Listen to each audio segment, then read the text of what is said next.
may not be the same today and tomorrow, right? I mean, think about what Facebook did, Uber, so many other companies like Airbnb, right? Airbnb, Amazon, right? Amazon is kicking butt, right?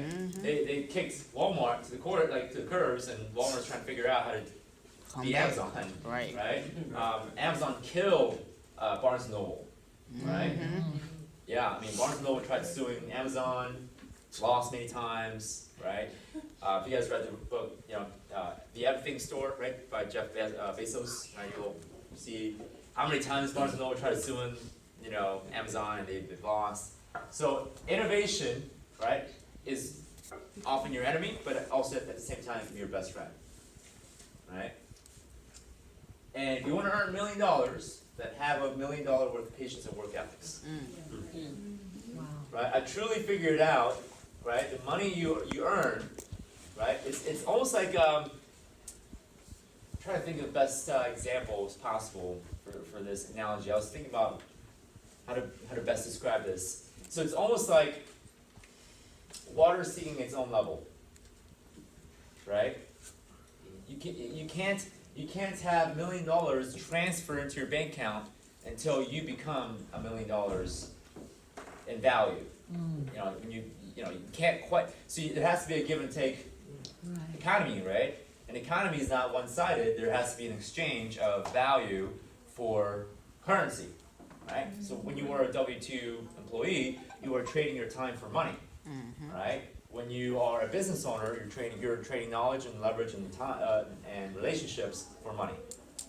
So you just have to understand the mechanics of how do I transfer value in exchange for money. Okay. How many of you guys have read the Napoleon Hill's Think and Grow Rich? Right. Okay. So you guys know, right? In the affirmation, right? Napoleon Hill basically says, write an affirmation that says, I would have had $1 million in exchange for blah, blah, blah. So that's another factor of the what I like to call the deserve it factor, right? Do you deserve to make $1 million a year? Right? Do you deserve to have six-figure income? Do you deserve to have 100 units of rentals, right? And this is a moment of honesty, right? This is a moment of honesty. Have you gone through all your education? Right? How many times have you watched your classes? Right? Have you been consistent in your study groups? Right? How many hours have you put in to actually learning real estate investing versus just talking about it? Right? Because there's people, unfortunately, out in the world that just talk about it and they're like, oh yeah, I'm a real estate investor, right? But they don't put in the time, right? Talking is, you know what they say, talk is cheap, right? So you gotta have the deserve factor. Did I put in more time than the next guy or next gal next to me? Right? Did I put in more effort? Did I put in more work ethics? Right? Just staying ahead of the curve. So I like to call, I guess more of an actionable thing or a concept will be the concept of 10,000 hours. Right? There's a book called The Outliers by Malcolm Gladwell, and I'll tell you the title later. But Malcolm Gladwell in his book, The Outliers, he says, in order to be a world-class expert in any given field, you must have achieved at least 10,000 hours into that given subject, right?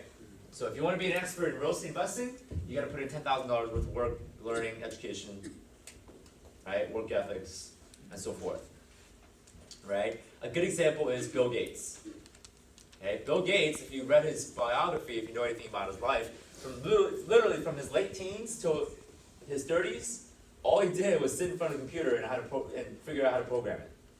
Right, 8-10 hours a day. Sometimes he won't sleep. Right, there's a part in his biography where his friends complained because he smelled so bad, just being in front of the computer for like 3 days straight.